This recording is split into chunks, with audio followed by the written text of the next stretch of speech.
Bonjour, j'espère que vous allez bien. Aujourd'hui, j'ai envie de vous parler des sucres, les fameux sucres. Donc, on sait tous que les sucres ne sont pas bons pour la santé. On sait tous que les sucres font partie des drogues qu'on peut devenir vraiment addict. Le sevrage d'un sucre est parfois même plus difficile qu'un sevrage d'alcool ou de drogue. Euh, on peut même en avoir des symptômes physiques très très forts. Donc, c'est des choses qui sont normales, c'est des choses qui sont vraiment pas agréables et c'est des choses qui font que souvent les gens abandonnent ou replongent à cause des symptômes physiques. On a aussi notre cerveau qui vient jouer là-dedans très très très fort. Votre cerveau est là pour vous protéger, il est là pour votre sécurité. Donc, lui, si il a associé le bien-être et une émotion, un état de confort incroyable à un aliment quelconque. Ou quand vous arrivez de travailler, par exemple, et que vous avez juste besoin, tu sais, comme de respirer, de faire partir le stress, l'anxiété. Malheureusement, tu sais, par exemple, souvent les gens vont associer ça soit à de la nourriture. Ils vont associer ça à un verre d'alcool. Ils vont associer ça à quelque chose qui leur procure un bien-être. On appelle ça le système de récompense. Ça peut être très, très fort. Au niveau des sucres, ben, malheureusement, c'est qu'il y en a partout. Parce qu'étant donné que ça provoque une addiction, ben, les gens veulent qu'on consomme plus. Donc, il y en a partout. Ça donne meilleur goût.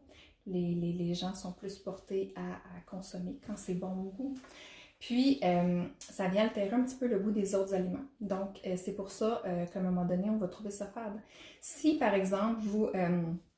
moi, j'ai vu la différence quand j'ai comme downgradé, mettons, mon lait. Quand j'étais plus jeune, je suis passée, tu sais, comme du 2% au 1% au écrémé. Puis je trouvais donc que ça goûtait rien, mais c'était meilleur pour la santé, je le faisais. Après ça, quand je suis retombée dans le 2%, là, ouf, ça fesse. C'est la même chose pour le café. Tu sais, j'ai connu des amis qui ont mis énormément de sucre dans leur café. Moi aussi, j'en mettais un peu. Mais après ça, j'ai diminué. Puis, tu sais, la fois où tu te trompes puis que t'en mets trop, que quelqu'un te sert un café et qu'il y en a trop dedans, oh my god, tu te dis, je peux pas croire que je buvais ça.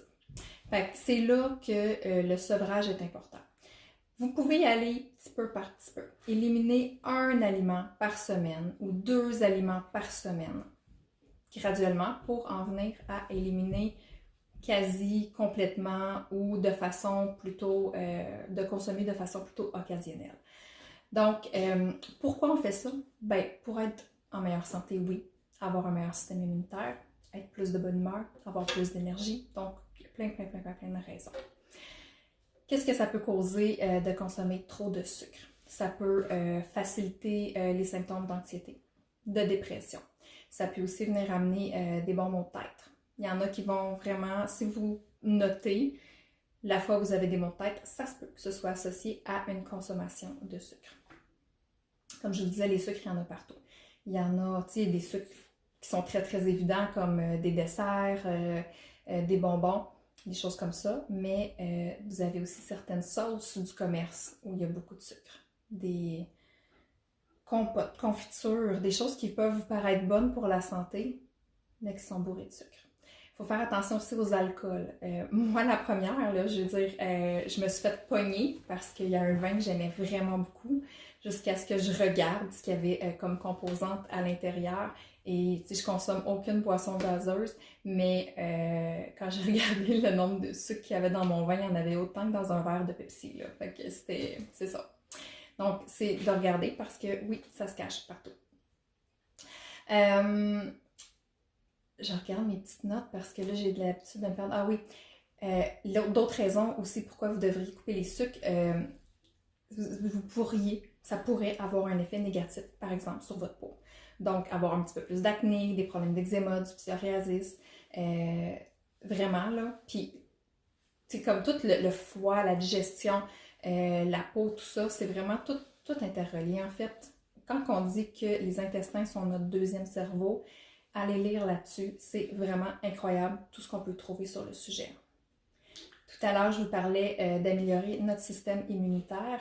Dans le fond, quand le sucre est comme dans notre système, ben ça le rend juste plus vulnérable à attraper certaines maladies, certains virus. J'ai même lu des recherches qui disaient que de couper les sucres pouvait aider, dans le fond, à prévenir certains types de cancers, comme le cancer des ovaires, cancer de la prostate et cancer des seins et des poumons. Donc, des cancers qui sont quand même très, pas générales, mais qui sont quand même, on va dire, vus couramment. Mais je ne vous dis pas que de couper le sucre, ça va vous protéger de tout maux, mais si ça peut aider, pourquoi pas? Pourquoi attendre la mauvaise nouvelle pour commencer à prendre des bonnes habitudes?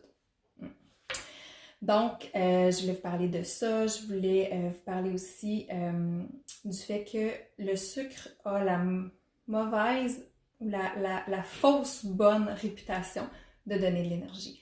J'ai souvent entendu des collègues qui disaient, par exemple, après la pause dîner ou dans l'après-midi, « Ah, je suis vraiment fatiguée, je vais aller me chercher quelque chose à manger », puis qu'ils reviennent avec une boisson gazeuse, une palette de chocolat, une barre tendre qui, dans leur tête, est super santé, mais que finalement, il y a très peu de fibres, beaucoup de glucides, beaucoup de sucre ajouté. Donc, c'est pas nécessairement le meilleur choix. Ça, je pourrais vous en parler dans d'autres capsules au niveau des bons choix à faire pour les collations, mais certainement que tout ce qui est très, très, très sucré va vous donner un petit boost à court terme. Mais pour le long terme, ça va vous faire crasher, excusez l'anglicisme, mais dans le fond, si par exemple votre énergie est ici, là vous allez être comme un peu sur le pilote automatique, là vous allez dire « Ah, j'ai mangé quelque chose de sucré », là vous allez remonter ici, mais après ça, quand votre glycémie va descendre, vous ne reviendrez pas là, vous allez redescendre là. Fait que c'est là la dangerosité de rentrer dans le cercle vicieux de « j'en consomme plus ». À la place, si vous voulez manger quelque chose de sucré, allez-y pour quelque chose de naturel. Par exemple, un fruit, une compote maison ou une compote sans sucre. Ça peut être aussi des légumes. En fait, idéalement, ça devrait être des légumes, mais vous pouvez ajouter à ça quelque chose de plus tu sais, comme croquant ou je sais pas moi, des poivrons avec des amandes ou des petits cubes de fromage, des céleris avec du beurre d'amande aussi, c'est super bon, des pommes avec des noix, tu sais, peu importe, mais tu sais, de mixer pour avoir un petit peu de tout. Ce qui est important pour votre énergie long terme, les glucides, les protéines, les fibres. Donc, vous pouvez choisir dans tout ça, là, vous avez comme une multitude de choix agréable pour vos collations d'après-midi. 2 mythes à faire attention avec les sucres, c'est de tout couper. On ne veut pas... Le sucre n'est pas mauvais en soi pour la santé, c'est vraiment les sucres raffinés où on veut en avoir le moins possible. Donc, dans des recettes, si vous voulez remplacer le sucre par soit un sucre de canne, du sirop d'érable, ça peut être super bon. Il y a la feuille de stevia aussi qui peut remplacer. Il y a le fruit des moines. Il y a plein de choses qui peuvent venir remplacer, dans le fond, le sucre dans vos recettes. Puis, tu sais, on va retrouver des sucres aussi dans les glucides. Dans des fruits comme la patate douce, dans les pains. Encore là, c'est de faire le bon choix. On vous dit pas, en fait, je ne vous dis pas, je ne suis pas nutritionniste, mais j'ai quand même beaucoup de formation un petit peu à travers ça. Jamais on va dire de couper tous les pains. Tu sais, comme moi, on a un régime un peu sans gluten à la maison. Ce n'est pas nécessairement par choix. Ma fille a la maladie cœliaque. Mais ça m'a permis d'apprendre énormément sur la nutrition. Donc, de choisir des choses qui sont bonnes pour la santé. Donc, évidemment, un pain blanc a des valeurs nutritionnelles assez vides. Si vous voulez aller vers un pain, j'aime beaucoup le pain de quinoa, un pain multigrain, grain entier, tout ça. Vous allez avoir un peu de sucre à l'intérieur, mais ça va vous donner de l'énergie à long terme. Les fruits, la même chose. Certains légumes comme la patate douce vont avoir des sucres aussi qui vont vous donner de l'énergie à long terme. Donc, quand vous connaissez un petit peu tout ça, c'est là que c'est plus facile de démystifier l'alimentation puis de faire les bons choix, mais surtout de ne pas faire un peu l'effet boule de neige. Tu sais, comme dans la journée, si vous décidez que je sais pas moi, ce soir vous avez, vous mangez des sushis, vous mangez un club sandwich, peu importe. Vous pouvez le prévoir, puis faire des choix en début de journée pour en arriver le soir et manger en toute simplicité et profiter de votre nourriture, manger en pleine conscience, apprécier chaque bouchée au lieu de ressentir de la culpabilité. Pour moi, ça, c'est super, super important. Donc, attention au sucre caché. Je vous le dis, il y en a dans la sauce tomate, il y en a partout. c'est juste fou. Moi, j'ai appris à faire un petit peu toutes mes sauces par moi-même, mes vinaigrettes. Vraiment, on sait ce qu'il y a.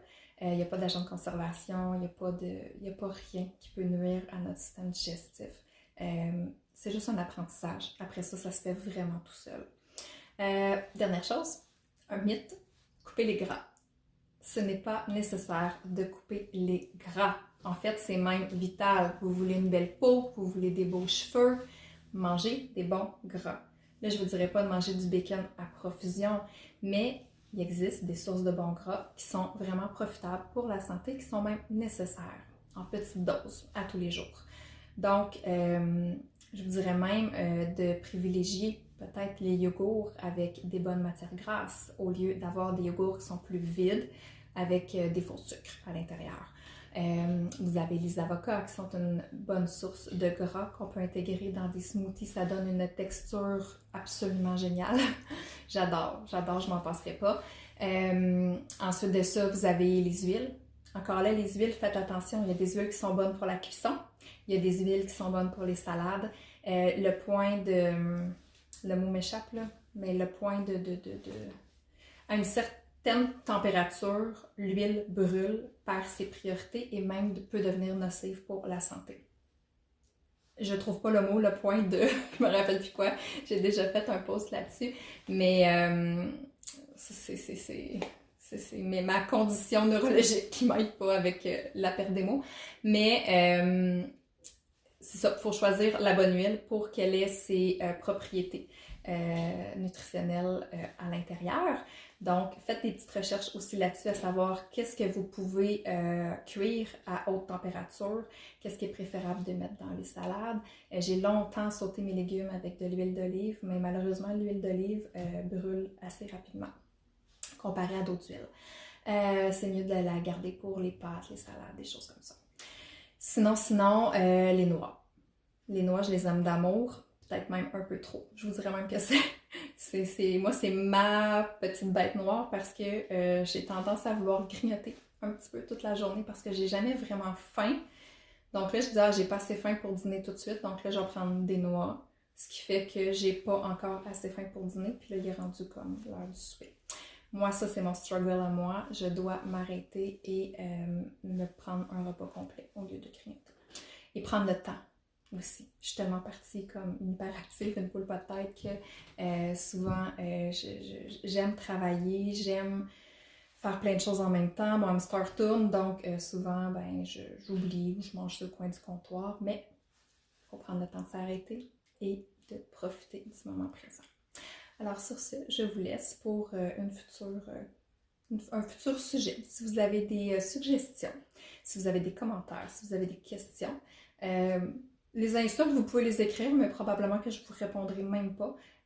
C'est pas ça mon but. Mon but, c'est juste de partager mes connaissances, donner de l'amour, du support, du soutien aux autres. Alors, je suis ouverte à discuter avec vous si vous en ressentez le besoin. Au plaisir.